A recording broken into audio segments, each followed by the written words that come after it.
අයිබෝන් සුබම සුබ දවසක් අදත් ඊමාවතත් එක එකතු වෙලා ඉන්න ඕගොල්ලෝ හැමෝටම. ඉතින් අද මේ වීඩියෝ එකෙන් කතා කරන්නේ ඕගොල්ලොන්ගේ ලැප් එක කොහොමද වැඩි කාලයක් පාවිච්චි කරන්න කියලා.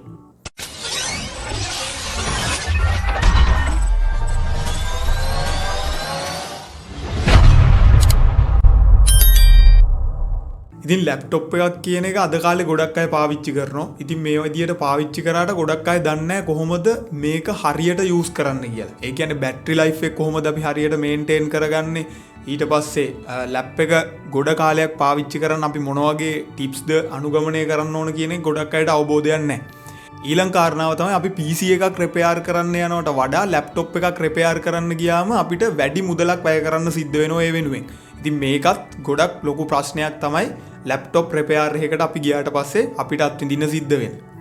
ඉතින් මේකට විසඳුමක් විදියට ඕගොල්ලොන්ට පුළුවන් ඕගොල්ලෝ පාවිච්චි කරන ලැප්ටොප් එක ගොඩක් හොඳ විදියට මේන්ටේන් කරන්න. ඒ කියන්නේ කල්පවත්ම වැඩි වෙන විදියට පාවිච්චි කරන්න. ඉතින් කොහොමද මේක කරන්නේ? ඉතින් මේක කරන විදිය ගැන මම කරුණු කීපයක් ඔස්සේ කතා කරන්න බලාපොරොත්තු වෙනවා. ඉතින් මුලින්ම මම කතා කරන්නම් හීට් මැනේජ්මන්ට් එක ගැන.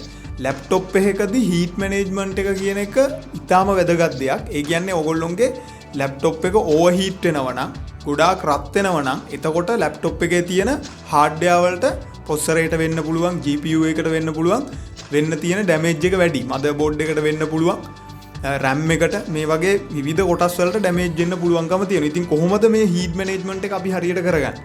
ලැප්ටොප් එකක් පාවිච්චි කරද්දී ගොඩක් අය කරන දෙයක් තමයි ඒක තමන්ගේ ඇඳේ තියාගෙන පාවිච්චි කරනවා. එහෙම නැත්නම් පුඩු සෙට් එකක වෙන්න පුළුවන් මේ වගේ තැනක තියාගෙන පාවිච්චි කරනවා. ඉතින් මේ වගේ අවස්ථාවල් වලදී ලැප්ටොප් එකේ එයා වෙන්ට්ස් වලින් හරියට වාතාශ්‍රය ලැප් එක ඇතුළට යන්නේ නැහැ. ඕගොල්ලෝ දැකලා ඇති ලැප් එකක පිටිපස්සේ නම් වාත කවුළු එයා වෙන්ට්ස් මේ විදියට අපිට දකින්න පුළුවන්කම තියෙනවා. ඉතින් මේ වයින් හරියට වාතය ලැප්ටොප් එක ඇතුළට ගමන් කරන්නේ නැහැ. ගමන් කරලා ඇතුළේ තියෙන හීට් එක එළියට පිට කරන්න තියෙන අවස්ථාව නැතුව යනවා. ඉතින් ඒ නිසා ඕගොල්ලෝ ලැප් එකක් පාවිච්චි කරනවා නම් ෆ්ලැට් තැනක තියාගෙන පාවිච්චි කරන්න.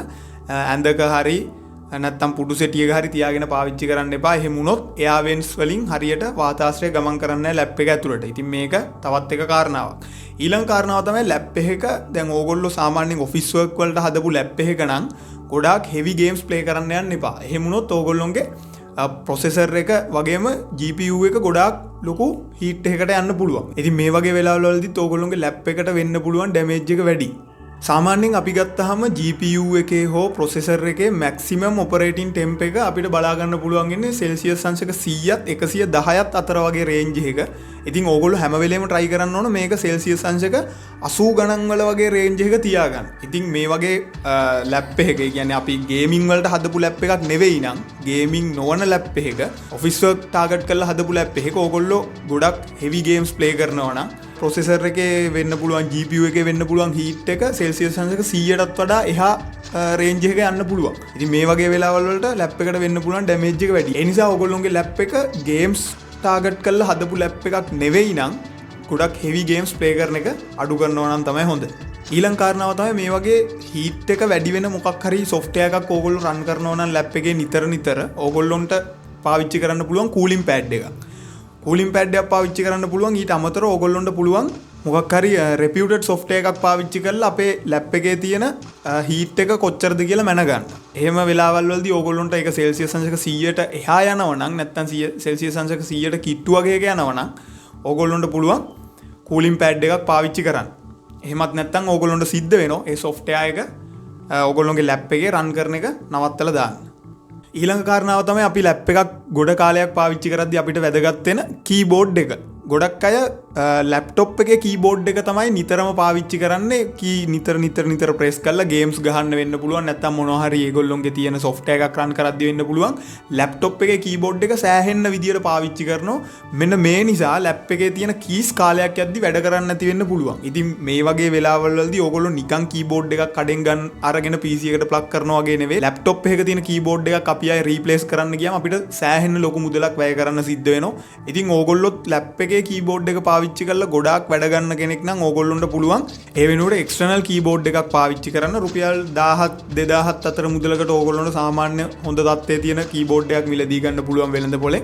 ඉතින් මේ විදියට ඕගොල්ලොන්ට ලැප්ටොප් එකේ කීබෝඩ් එකත් මේන්ටේන් කරගෙන යන්න පුළුවන්කම තියෙනවා. ඊළඟ වැදගත්ම කාරණාව තමයි ලැප්ටොප් එකේ බැටරිය කොහොමද හරියට මේන්ටේන් කරන්න කියන එක.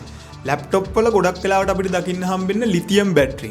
ඉතින් මේ විදිහේ ලිතියම් බැටරියක් ගත්තාම මේකේ තියෙනවා සයිකල්ස් ප්‍රමාණයක්. ඒ කියන්නේ අපි charge කරන සහ discharge කරන විදිහට ගත්තාම මේක එක සයිකල් එකක්. මේ වගේ සයිකල්ස් වාර ගාණක් තියෙනවා මේ වගේ බැටරියක් පාවිච්චි කරන්න පුළුවන්. ඉතින් ඕගොල්ලෝ ලැප් එක පාවිච්චි කරන්න මේ සයිකල්ස් ගාණ ටික ටික අඩු වෙනවා.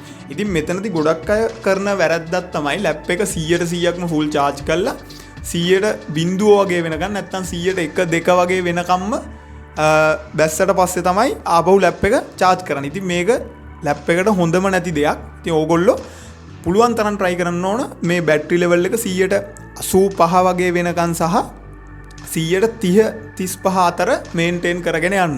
මේ විදිහට ඕගොල්ලෝ maintain කරනවා නම් ඒක ලැප් එකේ battery health එකට ගොඩක්ම හොඳයි. ඉතින් ඕගොල්ලොන්ට පුළුවන් ලැප් එක charge කරලා අපි පාවිච්චි කරාට පස්සේ 130 වගේ range එකට එද්දි ආපහු කරන්ට් එකට ප්ලග් කරගෙන ලැප් එක charge කරගන්න.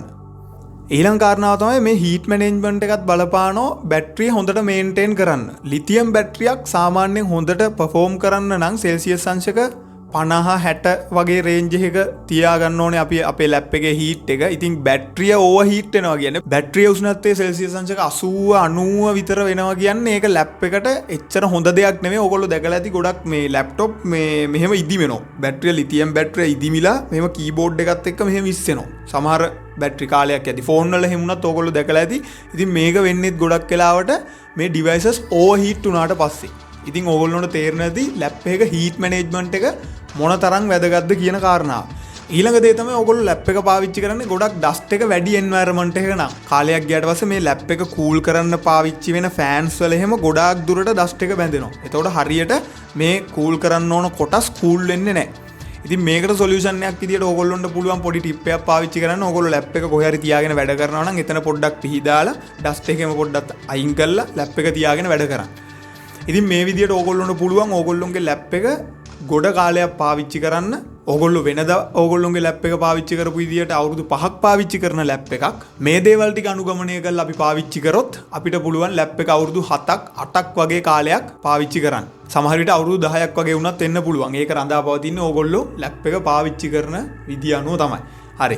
අද වීඩියෝ එක ඕගොල්ලොන්ට වැදගත් වුණා කියලා හිතනවා. වීඩියෝ එක ෂෙයා කරන්න අමතක කරන්න එපා. තවත් කෙනෙක්ට දැනුවත් වෙන්න. channel එක subscribe කරලා නැත්නම් subscribe කරලා අපිත් එක්ක set වෙන්න. තවත් දවසක මේ වගේ හරවත් වීඩියෝ එකකින් හම්බෙමු. ගිහින් එන්නම් අදට. සුබ දවසක් හැමෝටම.